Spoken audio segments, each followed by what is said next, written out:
सात संगत जी, प्यार से कहना जी, धन निरंकार जी। सात संगत जी,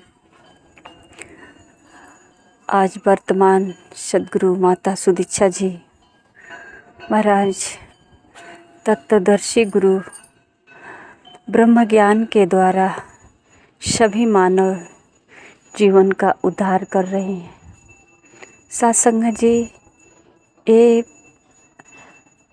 मानव जीवन इसी के लिए मिला है और इस जीवन में इस ब्रह्म ज्ञान को प्राप्त करके सात संगत जी अगर अपना जीवन नहीं संवार पाए तो ये जीवन खाली ही जाएगा, ये यहीं बेकार बीत जाएगा।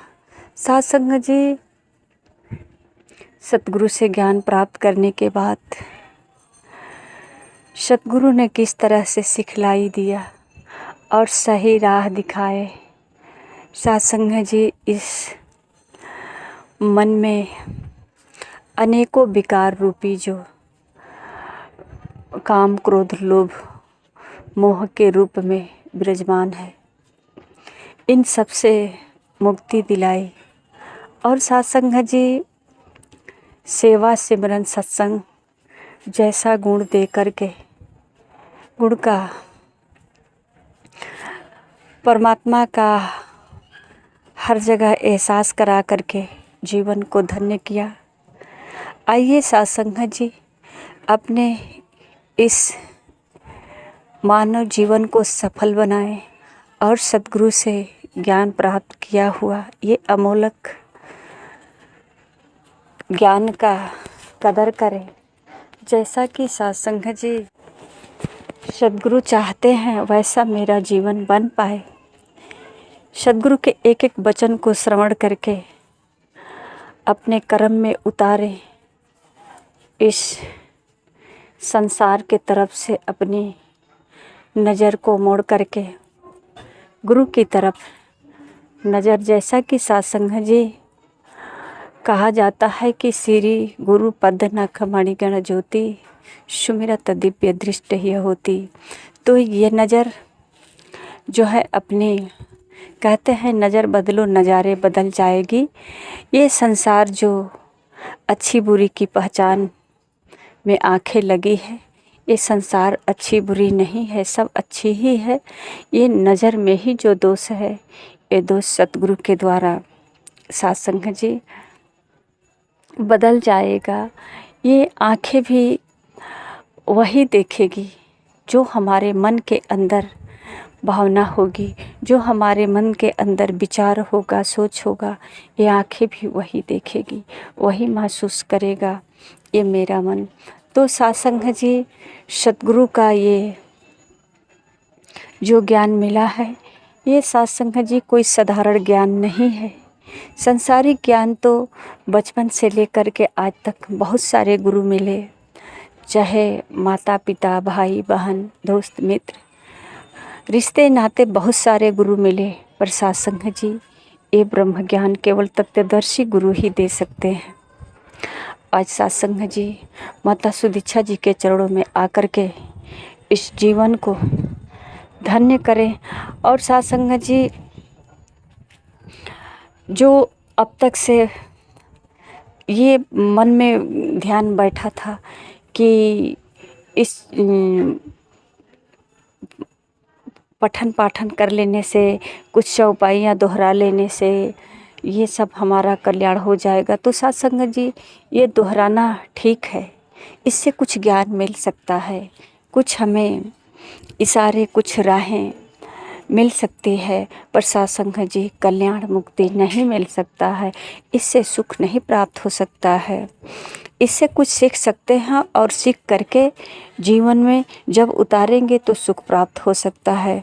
जैसे कि सात संगत जी किताबों में कुछ औषधि का नाम लिखा होता है और उस नाम को पढ़ लेते हैं और पढ़ने के बाद उसे जो है दवा के रूप में जो मिलेगा औषधि, उसको खाएंगे तब जा कर के बीमारी शरीर की दूर होगी। इसी प्रकार सत्संग जी जो हम पढ़ते हैं धार्मिक पुस्तकों को, इसमें केवल एक इशारा होता है, राह होता है। तो सत्संग जी केवल पढ़ने तक सीमित न रहे। एक जीवन जो हर क्षण बीतता जा रहा है, ये कब किस राह में सत्संग जी इसका अंत होगा किसी को नहीं पता है। सत्संग जी केवल कहने सुनने तक सीमित रह जाए तो जो सही जो कर्म है उसको नहीं कर पाएंगे। सत्संग जी एक महापुरुष उदाहरण दे रहे थे कि ये एक है महापुरुष, ये हैं महाराज ओशो का विचार चल रहा था और सत्संग जी बता रहे थे कहानी में कि एक लकड़हारा था, एक लकड़हारा लकड़ी काट रहा था। उसके पास एक भेड़िया वाला आया और बताया कि भाई इन मेरी भेड़ियों का थोड़े देर के लिए रखवारी करना, मैं घर से अपने रोटी लेकर आ रहा हूँ। हम 12 बजने को है, हमारे घर से कोई रोटी लेकर नहीं आया और मुझे भूख भी लगी है और पता नहीं हमारे घर पे पत्नी बीमार है क्या है, थोड़ा सा हम घर का समाचार भी ले लें और रोटी लेकर आ जाऊंगा जल्दी से। तो सत्संग जी लकड़हारा बोला, जा जा, तुझसे बात करने के लिए मेरे पास टाइम नहीं है। तो सत्संग जी ये भेड़िया वाक का चरवाहा जो है वो सोचा कि कह रहा है कि जा जा तू रोटी ले आ। वो चला गया और रोटी लेकर जब आया तो कहा कि भाई आपने मेरी भेड़ियों का बहुत अच्छा से रखवारी किया, इसके लिए मैं एक लंगड़ी भेड़ है आपको भेंट दे रहे हैं। तो सत्संग जी इस तरह से वो जब भेड़िया को लेकर गए तो वो लकड़ी हारे बोले कि मैंने आपकी भेड़िया का टांग नहीं तोड़ा। वो कह रहा है कि भेड़िया मैं आपको भेंट दे रहा हूँ, आपने बहुत अच्छे से रखवारी किया। तो सत्संग जी दोनों आपस में बहस कर रहे थे। तब तक एक घोड़े पे सवार आया, घुड़सवार, तो दोनों लोग ने घेर लिया और घेर करके कहने लगा कि सुनो, देखो मैं इससे कह रहा हूँ कि ये भेड़िया लंगड़ी है, इसे ले लो, आज नहीं तो कल कटना ही है। ये मेरे भेड़ियों का अच्छे से रखवारी किया है, इसलिए मैं ये भेड़िया इसे भेंट दे रहा हूँ। वो कह रहा है कि भाई इसे समझा दो, मैंने इन भेड़ियों का टांग नहीं तोड़ा और भेड़िया को नहीं देखा हूँ। तो सत्संग जी इन भेड़ियों का रखवारी किया भी नहीं, भेड़ का टांग तोड़ा भी नहीं, अपनी बात वो बार बार कह रहा है। लेकिन सत्संग जी घुड़सवार क्या किया, वो कह रहा है कि भाई ये घोड़ा तुम में से जिसका भी है ले लो, मेरा मुझे छोड़ दो। वो डरने लगा। तो सत्संग जी ऐसा तीनों आपस में बहस कर रहे थे, तीनों एक दूसरे का कोई सुन नहीं पा रहा है, तीनों बहरे थे, अपनी अपनी केवल कहते जा रहे थे बातें। तभी एक सूफी फकीर आया और वो जो है उस दिन मौन धारण किए हुए थे। तो सूफी फकीर ने जब आए तो ये तीनों लोग उनको भी कहने लगे, अपनी अपनी बातें कहे। तो सूफी फकीर जो है पहला नज़र जब डाले घोड़े वाले पे, घोड़े वाला जो है कूदकर भाग गया और डर गया कि अरे ये तो लगता है कि इतना तेज है इसकी आँखों में और ये खा जाएगा आँखों के द्वारा। तो सत्संग जी अपनी नज़र जब लकड़हारे पर डाले तो लकड़हारा भी कांपने लगा कि बाप रे, हजारों सूरज का तेज इसकी आँखों में है। वो भी डर से भाग गया। कहते हैं महापुरुष की जो बोलता नहीं है, कुछ देर तक अपनी ऊर्जा को बटोर करके रखा है, तो आँख जब खुलता है तो लगता है गुरना करके, मतलब घूर करके देख रहा है, उसकी आँखों में एक तेज चमकती है। तो इसलिए वो अपने काफ़ी समय से न बोल रहे थे। तो उनकी आँखों से ऐसी तेज इन लोगों को लगा कि डर कर तीनों का तीनों भाग गए। तो सत्संग जी मुस्कुरा करके ये सूफी फकीर साधु संत अपने घर के तरफ चले गए। तो यही बता रहे थे कि आज संसार की यही हालत है कि सब लोग अपनी अपनी कहते हैं और किसी का कोई सुन नहीं पा रहा है कि कौन क्या कह रहा है। तो साध संगत जी कह रहे हैं कि वो तो 3 बहरे थे, आज 3 अरब से ज़्यादा बहरे हो गए हैं। तो ये संतों ने तो मौन धारण कर लिया कि संत की बात सुनता ही कौन है। संत जब भी सत्य का आवाज़ दिया तो संतों को हमेशा दबाने की कोशिश की गई। तो आइए साध संगत जी, हमको इस कहानी खिस्सा से केवल सीख मिल सकता है, एक समझ मिल सकता है। कहानी खिस्से में अपने जीवन को न उलझाएं, बल्कि इन कहानी खिस्सों से क्या सीख मिलती है उसको जानें कि कहीं हमारा कहने में ही समय तो नहीं बीत रहा है, कुछ कोई समझा रहा है तो उसको भी सुने और समझें और समझ करके उसमें ये देखें कि साध संगत जी ऐसा भी होता है कि कुछ ऐसे छोटे बच्चे बातें कह जाते हैं जो बुजुर्गों को नहीं आता है। साध संगत जी, सत्संग में हर एक महापुरुष अपने अपने मन की भावनाओं को व्यक्त करते हैं, अपने अनुभव को कहते हैं। तो इनका क्या अनुभव है, सब लोगों ने अपने अलग अलग अनुभव को जब बोल रहे हैं तो उसमें से हम केवल ध्यान से यही देखें कि इसमें मेरा क्या अनुभव।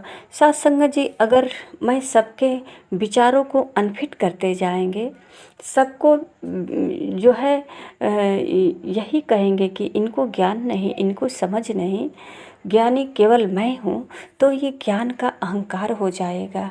तो साध संगत जी, कहीं ऐसा न हो कि जिनको हम अज्ञानी समझते हैं उन्हीं के वचनों में ऐसा शब्द आ जाए कि ज्ञान का भी अहंकार होता है, भक्ति का भी अहंकार होता है, और ये अहंकार है कि भक्ति को, ज्ञान को डुबो देता है।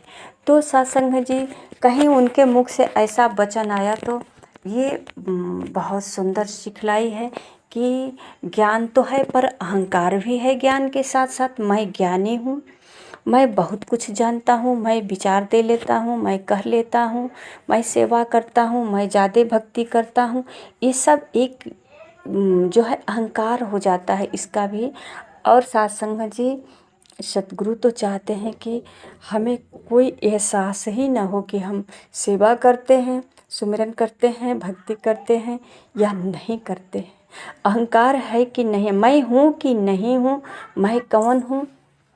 साध संगत जी, ये तो भूल ही जाते हैं, खो जाते हैं। जैसा कि एक भजन गाया जाता है कि